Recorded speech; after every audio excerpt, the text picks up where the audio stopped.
Bro, look at my shark socks. You ever seen anything crazy as shark socks? No, you fucking haven't. I mean, maybe you have unless you got some funky socks yourself. Anyway, the title of today's video, how to get comfortable with your own voice fast. So in this video, I'm going to break it down exactly how I got comfortable with my own voice, the fact that I'm able to riff to a camera for so long without, getting burnt out or tired, how I'm able to speak fast, how I'm able to speak slowly, how to articulate words. Let's get into it. I'm going to share with you my own experiences and how you can do it too. So most people, when they hear a recording back of their own voice, whether it's a video, whether it's like ours, you work at a call center and they're playing the recording back to see what you did well and they can coach you. Most people hate it, right? Or even just like filming like a fucking venue, like they're at a wedding and they're like, "You go, Chris," and then they're like, "Fuck, I hate my voice." And most people will stay stuck there, and there's a reason for that. But if you actually want to talk better on camera, you can't just get away with doing zero practice. You have to actually train your voice. Speaking is a skill, and I'm going to lay it all out for you, so it's going to be really easy for you to understand. After this video, it's like going to be super, super actionable tips that you can take straight away and start implementing today. So before we can actually get better at speaking to a camera and not hating the sound of your own voice, we've got to understand the mechanics and exactly why you hate your own voice in the first place. So the first reason, first and foremost, is just a lack of reps. Like, you've probably heard your own voice. I'm going to make it up like 20 times in your whole life. Maybe through recordings, maybe more, but like ones that you're really conscious of, probably about 20 times. I'm making these numbers up, by the way. These are not exact numbers, but But you've probably not heard your voice that many times, so it still sounds alien. You've heard all your friends' voices, you've heard your own voice come out of your own mouth, but the difference is you're hearing it bouncing around your skull and not through speakers, right? So a way to combat this is, if the whole idea is do volume and reps this, you just need to do more reps. So specifically record yourself, even like me doing this now, like obviously I'm posting it to YouTube because I'm comfortable with it, but even just recording yourself, doing a video like this, and then you don't have to post it anyway, but just listen to your own voice. Even if it was just you recorded one 5-minute video of you talking about your favorite topic, I don't know whether that's like you fucking love eating Cheerios for breakfast, or you love the gym, or this one TikTok person that you follow, whoever the fuck it is, like doesn't matter. Just record yourself talking for 5 minutes, and then you don't even have to really record any more than that. If like the more you do, obviously the better. Like if you want to increase your speaking confidence faster, it's better to do more videos because then you get more chances to practice. But the minimum is just do one, just like 5 minutes, just riff about anything. If you stutter, doesn't matter, it's great, that's fine. And then you can just keep rewatching it back. And eventually, like after the 100th time, you're just like, do you know what? I don't even mind. You actually kind of get annoyed in a different way. Instead of, "Ugh, do I sound like that?" You're like, "I don't like how I paused too long in that one sentence. I feel like I could have held on for dramatic effect," right? And that's how you have to train it. So we'll get into the next part. And that's how you have to train it. And literally an example is, I think it was at the weekend, I waffled on for like 20 minutes talking about a fucking haircut and a sales call. Go watch that video, by the way, if you haven't. It's a fucking banger. But the point is, I can do that comfortably now because I'm so used to just hearing my own voice that it's less, oh, I give a shit like how I sound, and more like the words that are coming out of my mouth. Like, did it have a high level of clarity? Was my message easily understood, or was I just going off on tangents and multiple things and then having to really forcefully work back to the main storyline? But now you've got like a good base understanding of sort of the base mechanics of your voice and why you hate your own voice. We don't need to go into the scientifics, it does not fucking matter. But we'll move on to part 2. So the reason I'm able to articulate my thoughts and feelings very well is because I've read my whole life. As a child, I used to read so many fucking books, it was ridiculous. Now I actually like stomp on that record. Last year I read 50 books in a year. This year I've read 102 so far, and obviously I'm still reading more. But it's not to flex, it's to just prove a point. Like, I've done that over years as well. Like, school kind of beats it out of you. They're like, reading's so boring now because you have to analyze everything, blah, blah, blah. But having read a lot of books anyway, naturally I absorbed a lot of various different sort of vocabulary and improved the way I was able to speak and articulate my voice. So what I mean by that is, if I had to describe this phone, I could just say, yeah, it's a phone, you hold it in your hand. Whereas I can say, yeah, the grip in your hand, it's got interesting ergonomics, it's actually quite comfortable the way it sits in your hand. It's got a cuboid shape, the sort of concave nature of where the camera sits on the screen protector or the case. Now, it's not perfect because I'm just riffing, but the point is like I'm able to speak with more specificity, right?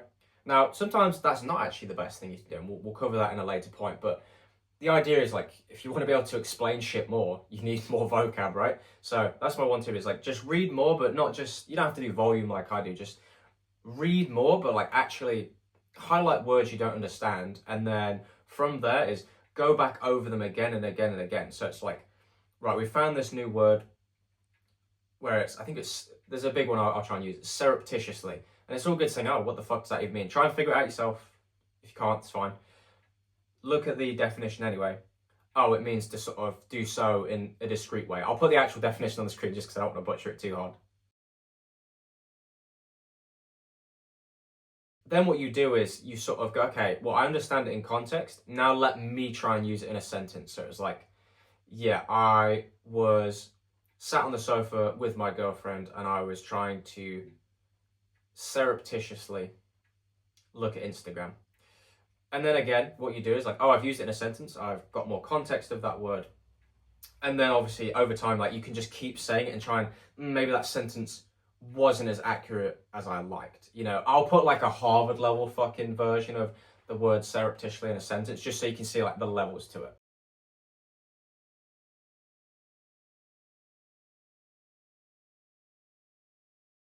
But yeah, once you start upgrading your vocab, being able to be specific at what you want to say will really help you get your message across. And it will stop you feeling, how do we word it? Stupid. You know, some people feel stupid when they talk in basic words. One of the other little hacks as well, it's all good just speaking it out loud, but sometimes as well, like I said, just writing it down so that it forces you to really think about the word and it really drills it into your skull and your brain that you understand these words and complex thoughts. And then again, once you've got a complex sentence, try and say it out loud. Try and say it 10 times fast. Try and say it 10 times really slowly. Try and make it sound dramatic. Try and make it sound scary. Try and make it sound funny. Even if it's not a funny sentence, it forces you to wrestle with your own voice, and it also gives you reps and understanding. Like, you kind of need to get that range to be able to just not give a shit and be comfortable with your own voice. You know, most reading classes went like this. So I've got my notes and it's like, read books out loud. Helps with pacing, clarity, vocabulary. Write complex ideas and explain them simply. It forces clarity of thought. You know, boring. Whereas I'll go on to the next point. I'll see if I can do it live just to sort of prove a point. One of the absolute best ways that you can improve your tonality, your pitch, and your pacing is to study actors or people on podcasts. Matthew McConaughey is a prime example. I'm going to be studying him very shortly because the way he's able to just express and paint a picture with his words. He was talking about his dad, like, getting angry because Matthew McConaughey couldn't pull the cord on a lawnmower, and he says, like, he comes inside, he looks at his dad, and he goes, Dad, I just can't do it. And his dad's like, we don't use that word can't in this house. Just say you're stuck and you're struggling. Dad comes out, fixes it. And the point I'm trying to make is, the way he talks, you hang on to every word, and he's literally just talking about a fucking lawnmower. That is the power of being able to speak properly. So yeah, just a little end off on that section. It's not just about doing this once, it's like repetitions over hundreds of times doing it. It sounds insane, but I'm gonna put like a stat on the screen if I can remember of just like how many words are spoken on average a day, just so you can see like how achievable this is for you. Okay, so this section is about doing something weird, whimsical, something that gets you really out of your comfort zone. Maybe you enjoy rapping, maybe you don't, but even if you don't, there is a skill to rapping. People can't understand it because they never took the time. So when I used to hear Rap God, I thought, how the fuck, like, what is he even saying? And then I learned it. It's just like, I would come in from school and I'd supposed to be unloading the dishwasher. There's like no one in the home. And I'd just play Rap God over and over and over again, like watching a slow version of it, looking at the lyrics until I got it and then nailed it. And I did it at school a few times to people. Some people thought it was like kind of cool, but then obviously like they're just like, it's lame as shit. But they kind of were like, how the fuck do you do that? And it's like, you just realize it's just repetition and practice. You know, I didn't just fucking watch it once and then got it.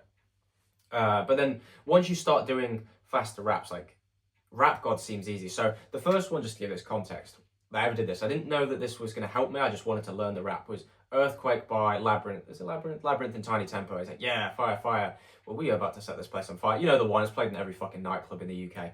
But yeah, I remember grinding that song for like a fucking hour trying to get it. And, you know, I thought I was cool, like, learning that one. And then, you know, a couple years later, Rap God comes along. But then after that, I tried, the one that was really hard for a long time was Busta Rhymes, Look At Me Now, fucking hell. But then you do that one. It's still quite difficult even to this day, but I still practice it. Could do that one. Done Logic songs where it's like shoulda, coulda, woulda, shoulda. And then the hardest one for me, and I have done it a few times, was Godzilla by Eminem. That shit like makes Rap God looks like fucking child's play. So what rapping, especially quickly, does is it forces articulation at high speed. You know, breath control as well, rhythm, and zero fear of sounding ridiculous. If you can spit bars cleanly, you can definitely speak a sentence to a camera without tripping. Even if you butcher it, that's the point. It trains speed under pressure. And just to prove a point, this is like a bunch of reps for me of one, just not giving a shit what people think. I'm going to play me doing Rap God, just like the actual fast bit, and then Juice by Logic. So I've got the music in my ears. Obviously, you won't be able to hear it because I'm not trying to get copyright. They'll probably still get fucking copyright or something just for rapping their songs. But all credit goes to them. I'll put their songs in the description. You know, there's no intended copyright, but you'll see what I mean when it's just, you do it long enough, you get that kind of confidence, you don't really care, and just learn from me. You don't have to do these songs, find songs that you like, but yeah, I'll play them now. Someone love my you so I'm a human, what I gotta do to get it through to you? I'm super you and innovated, and I'm at a rubber so good, and these guys ricochet off me. Nah, I'm devastating more than ever, demonstrating how to give a motherfucking naughty to feel like it's levitating, never fitting in another hit, so I ever waiting for they say it's felt, they'll be set up link, plus another way to get them motivated, I'm like elevating music, make elevating music. Oh, he's too mainstream. Well, that's what they do when they get a chance to confuse it. Pull up in a whip, finally go, finally out the hood, finally get the money like a real one should. I'ma take a sip, get a little lip back in a bit, meditate, I think I should. No, we ain't friends, got me on 10, picking up this pen, got a homie doing life in the pen. Run it back, run it right back like a runner back. I remember running with a heater in the backpack. One time coming for the boys, sitting in the void, never had a family to fill this void. Lay it on the page just to gauge how I feel, I'm the best on my field if I said it, it's real. Never had shit, never got shit, never had cable, I couldn't never watch shit, now we on top, bitch. Put it on garbage, your shit garbage, better pay homage. I got the juice like I'm Tupac, I got the juice like I'm Bishop.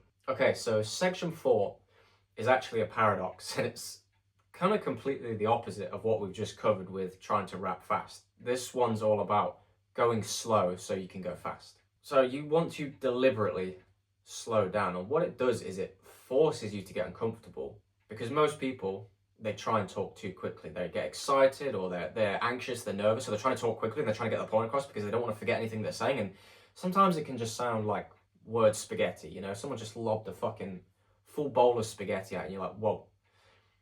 Whereas someone that, you know, carefully cuts up the pieces, or mouthful at a time, it's like, oh wow, like you can actually enjoy the flavor of the words that they're saying in your mind, right?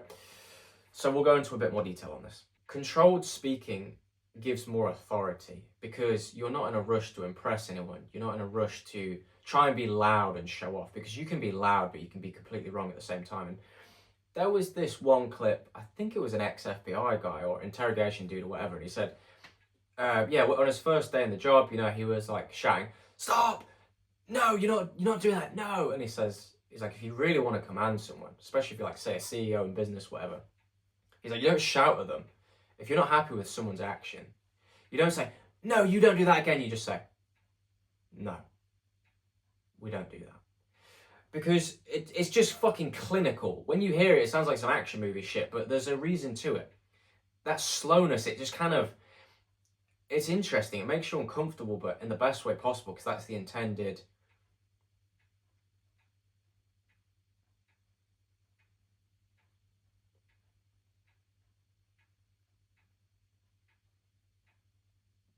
That's the intended result of it. And you see there, I took my time. And it probably felt a little bit uncomfortable. You're like, fucking hell, hurry up, get up. And I wasn't even that happy with saying the word result. There's probably a better word I could have used, but the point is you train yourself to slow down. Because especially if, say, you're in an argument, you want your points to be absolutely surgical, like a chess player with a sniper. You don't want to be rushing into things, you know, reacting emotionally. So training slowly is one of the absolute keys to having confidence with your speaking and just getting good at speaking out loud in general, and it's really going to help you work on your pacing and storytelling. So once again, make sure you're recording all of these and you can watch it back. So the last section, basically just to wrap everything up, you want to read books and, you know, get a higher level of vocab. You need to be able to use those in sentences, but then also one bonus tip with that as well, I'm not sure I mentioned it, is do the opposite as well. Like, opposites are true. You want to get both ends of the extreme. You want to be able to, not like always, you know, but this is the point. You don't want to always talk like a Harvard scholar, because some people will be like, the fuck did he say? It's know your audience. So sometimes one of the greatest things you can do is actually turn that really complex sentence, and if you had to explain it to like a 5-year-old, how would you do it in as few words as possible? And once again, it really helps you just get to the point of your message, right? Then we covered rapping fast, obviously, to just get comfortable and it's like, so you don't trip over your own tongue, basically. You know, you can talk fast. And that's what you need to be able to talk at speed and talk quickly to a camera to get your ideas out without just, you know, like one word an hour. But then obviously, like we said, the paradox is then you need to practice speaking slowly, work on your pronunciation, all those great things. And then obviously, yeah, final one, get to the wrap up. So the main thing is just do a lot of reps of this. Just start very simple at first, just 1 5-minute video. Just pick any topic that you think you wouldn't need a script for, whether it's like a favorite music band or a song you love, or like I said, the gym. Maybe you love eating chicken nuggets from McDonald's or something. I don't know. Maybe I'm just looking at maybe you're a fucking purveyor of curtains. Who the fuck knows? But the point is, just do like 1 5-minute video. It doesn't even matter if you don't like fill it up and you kind of have to pause for a minute. The point is, it's just zero pressure. No one has to see it. It's just you versus you. If you really want it, you'll do it. So I hope you found this video useful. I'd love to hear how you guys are going to use this and practice it. And something I want to do, I don't think most YouTubers really do this, and maybe no one will respond to this or watch this for like years. Hopefully they do come back and they realize like, oh shit, this guy was onto something. But what I want you to do is just comment in the comments how you are, what's like the biggest takeaway or a couple of takeaways from this video, and how you are going to use it to improve your speaking. That's all I ask for. You know, if you want to hit like and subscribe, go for it. But the main thing I want to do is, the reason I'm putting these videos out is to help you guys. So if you could do me that solid, just let me know how you're going to use it and improve your own life. That would mean the fucking world to me. So like I said, just like, subscribe. If you want to check my Instagram out, it's harryleadbeater_. If not, I hope you have an amazing day. I'll see you in the next one.